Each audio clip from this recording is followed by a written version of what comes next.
మన ఆచారాలు, సంస్కృతి, సాంప్రదాయాలకు స్వాగతం. అందరికీ నమస్కారం. అందరూ ఎలా ఉన్నారు? నేనైతే చాలా బాగున్నాను. మీరు ఎలా ఉన్నారో కామెంట్ రూపంలో తెలియజేసేయండి. మరి వీడియో కోసం ఎదురు చూస్తున్నారా? మరి ఈరోజు వీడియో ఏంటో తెలుసుకుందామా? మరి మన భారతీయ సంస్కృతిలో ప్రతి జీవికి ఒక గౌరవం ఉంటుంది. కానీ వాటిలో ఒక ప్రత్యేక స్థానం పొందింది మాత్రం గోమాత. ఎందుకు ఆవుని మాత అని పిలుస్తారు? ఎందుకు గోవుకి నమస్కారం చేస్తారు? ఎందుకు పూజల్లో గోమయం, గోమూత్రం, పాలు ఉపయోగిస్తారు?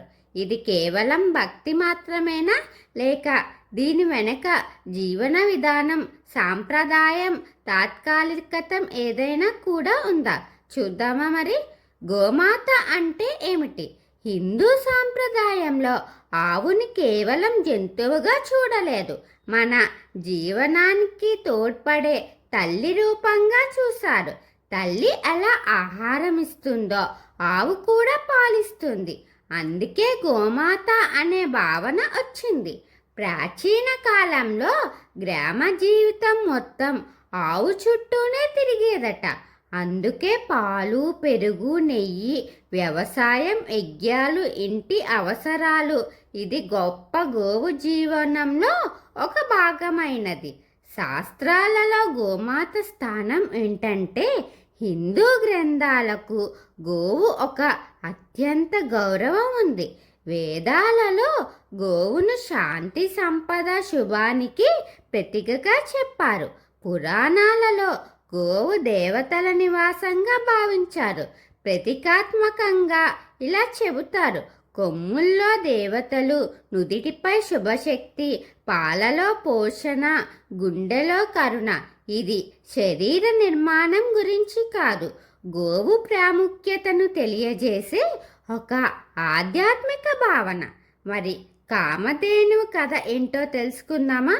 హిందూ పురాణాలలో కామధేను గురించి చెప్పబడుతుంది ఏంటంటే, కోరికలు తీర్చే దివ్య గోవుగా వర్ణించబడుతుంది.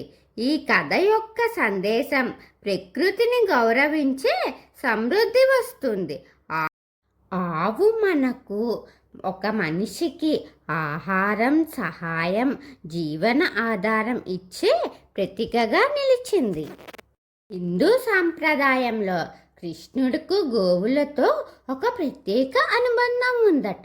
బాల్యంలో గోపాలుడిగా జీవించడం ద్వారా ఒక సందేశం ఇచ్చారు: మనిషి ప్రకృతితో కలిసి జీవించాలి, గోవులను ప్రేమగా చూసుకోవడం సేవగా భావించారట.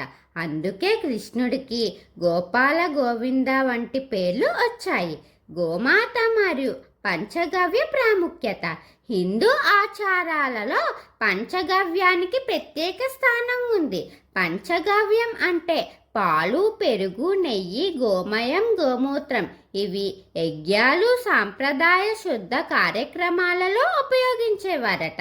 ఇది సాంప్రదాయ ఆచార భాగం. వ్యవసాయం మరియు గ్రామ జీవనంలో గోవు. పూర్వకాలంలో గ్రామ జీవితం గోవు లేక ఊహించలేరు. పొలాలకు సహాయం, పాల ఉత్పత్తులు, సహజ ఎరువు, కుటుంబ ఆర్థిక వ్యవస్థ. అందుకే గోవును సంపదగా భావించేవారు. గోపాల ఉత్పత్తుల కోసం తెలుసుకుందామా? పాలు, పెరుగు, నెయ్యి వంటి ఉత్పత్తులు ఆహారంలో ముఖ్య పాత్ర పోషిస్తాయి. వీటి ఆధారంగా అనేక గ్రామీణ కుటుంబాలు జీవనోపాధి పొందుతున్నాయి. గో సంరక్షణ ఎందుకు ముఖ్యం? గో సంరక్షణ అంటే కేవలం ఆవులను కాపాడటం మాత్రమే కాదు, వాటికి ఆహారం, నీరు, వైద్య సంరక్షణ అందించడం మరియు బాధ్యతాయుతమైన పద్ధతుల్లో సంరక్షించడం కూడా గ్రామీణ జీవన విధానం. సేంద్రియ వ్యవసాయం మరియు పశు సంవర్ధక వ్యవస్థలో ఇది ముఖ్యమైన భాగం. గోమయం ఉపయోగాలు. గ్రామీణ ప్రాంతాల్లో నేల అలికేందుకు సాంప్రదాయంగా ఉపయోగిస్తారు. సేంద్రియ వ్యవసాయంలో ఎరువుగా కూడా ఉపయోగిస్తారట. కొన్ని ప్రాంతాల్లో గోమయంతో తయారయ్యే ఇంధన కేకులు వంట కోసం ఉపయోగిస్తారు. సహజ వ్యవసాయ పద్ధతుల్లో కూడా గోమయం ఒక భాగంగా పరిగణించబడుతుందట. గోమూత్రం ఉపయోగాలు. సాంప్రదాయ వ్యవసాయ పద్ధతుల్లో సహజ ద్రవణాల తయారీలో ఉపయోగిస్తారు. కొన్ని సాంప్రదాయ ఆచారాల్లో వినియోగిస్తారు.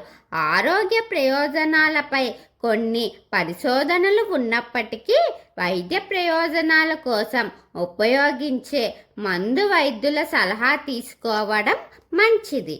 గోపూజ వెనుక ఉన్న అసలు భావం.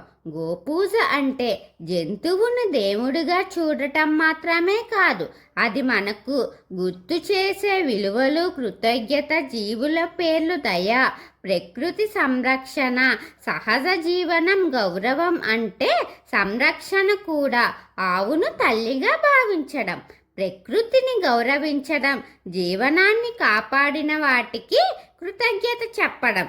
అది కేవలం ఆచారం కాదు, మన సంస్కృతి చెప్పిన ఒక జీవన విలువ. మరి గోమాత కోసం తెలుసుకున్నాం కదా.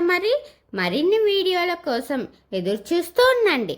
మన ఆచారాలు, సంస్కృతి, సాంప్రదాయాలు వీటి మీద మీకు ఆసక్తిగా ఉంటే నా ఛానల్ని సబ్స్క్రైబ్ చేసి అలాగే పక్కనే ఉన్న బెల్ ఐకాన్ క్లిక్ చేయండి.